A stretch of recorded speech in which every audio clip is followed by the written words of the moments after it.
అనిల్ జాదవ్ గారు మనకు ఎమ్మెల్యే అందుబాటులో ఉన్నారు ఫోన్ లైన్లో. అనిల్ గారు, మీకు ఏంటి బడ్జెట్లో ఏం తప్పు కనిపించింది? బడ్జెట్ బాగుందా బాలేదా? మీ ఒపీనియన్ ఏంటి? బీఆర్ఎస్ పార్టీ ఒపీనియన్ ఏంటి? ఇప్పుడు గతంలో ఉన్నటువంటి స్కీమ్లను బట్టి చూస్తే 2 కొత్త స్కీమ్లు మనము పెడుతుందని చెప్పేసి ప్రభుత్వం చెప్తా ఉన్నది.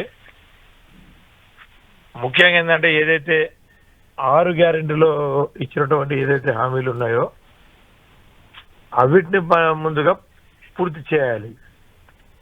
ఆ దానికే జోలికి పోకుండా కొత్త కొత్త పథకాలు చేస్తాము.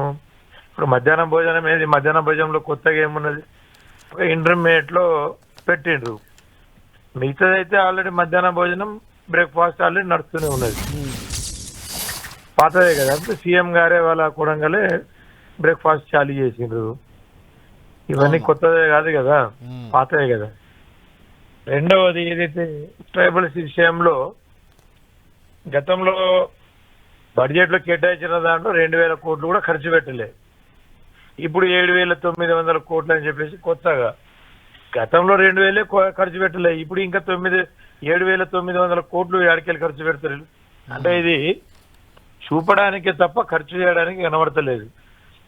వాస్తవంగా చూస్తే సోలార్ పంప్స్ ఏదైతే రైతులకు ఇదే ట్రైబల్స్ లలో అచ్చంపేటలో మొదలు పెట్టినని అంటున్నారు. మరి అది అక్కడికే పెడతారా, మొత్తము రాష్ట్రంలో చూపిస్తారో వేచి చూడాలి. గతంలో కూడా ట్రైబల్ అడ్వైజరీ కౌన్సిల్ లో కూడా మేము అందరం కూడా మీటింగ్ లో పాల్గొన్నప్పుడు చెప్పిండ్రు, అందరికి ఇస్తాం, రైతులకు అందరికి ఏదైతే ఈ స్కీమ్స్ అన్ని ప్రవేశపెడతామన్నారు. ఇప్పటిదాకా గతంలోనే ఇవన్నీ తీర్మానాలు చేసిండ్రు, ఇప్పుడు ఈ బడ్జెట్ లో పెట్టిండ్రు. మరి ఇవి ఎంతవరకు ముందుకు వస్తాయి? ఎందుకంటే గతంలో కూడా కేసీఆర్ గారు ఉన్నప్పుడు కూడా ఇందిరా జలప్రభ అనేది ఒక స్కీమ్ ఉండే. దీన్ని ఇది ఇప్పుడు ఇదేం కొత్త కాదు, పాత స్కీమే ఇది. దీన్ని రంగు మార్చిండ్రు అంతే తప్ప ఇప్పుడు కొత్తగా పెట్టింది ఏమున్నది, అది కొత్తది ఏమున్నది, దాని చూసేదేం లేదు. రైట్.